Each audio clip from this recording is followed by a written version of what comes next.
जगदीप धनखड़ के इस्तीफे के बाद उपराष्ट्रपति पद के लिए कई उम्मीदवारों का नाम चर्चा में है। इस बीच कांग्रेस सांसद शशि थरूर से अगले उपराष्ट्रपति का संभावित नाम पूछा गया। थरूर ने कहा कि उन्हें इस बारे में जानकारी नहीं है कि अगला उपराष्ट्रपति कौन होगा। हालांकि उन्होंने यह जरूर बताया कि अगला उपराष्ट्रपति बीजेपी से होगा।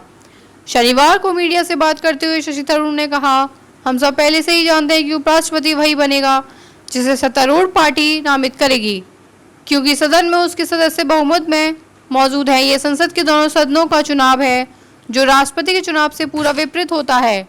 उस चुनाव में राज्य विधानसभाएं भी मतदान करती हैं, लेकिन यहाँ ऐसा नहीं। इसलिए हमें बहुमत के बारे में पहले से ही जानकारी है। इसलिए अगला उपराष्ट्रपति सत्तारूढ़ पार्टी द्वारा नामित व्यक्ति ही होगा।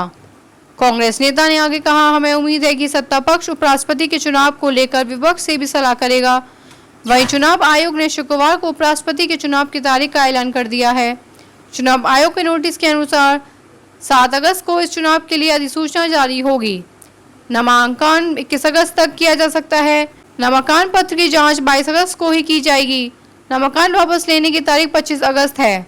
अगर जरूरी हुआ तो 9 सितंबर को उपराष्ट्रपति पद के लिए वोटिंग होगी। वोटिंग सुबह 10 बजे से शाम के 5 बजे तक होगी। 9 सितंबर के ही दिन काउंटिंग भी होगी और विजेता के नाम का ऐलान किया जाएगा। दोनों सदनों की कुल संख्या 782 है और सभी योग्य मतदाताओं द्वारा अपने मताधिकार का प्रयोग करने पर विजयी उपराष्ट्रपति के पद के उम्मीदवार को 391 मतों की आवश्यकता होगी। लोकसभा में एनडीए को 542 सदस्यों में से 293 और राज्यसभा में 240 सदस्यों में से 129 सदस्यों का समर्थन प्राप्त है। सत्तारूढ़ गठबंधन को 422 सदस्यों का समर्थन प्राप्त है।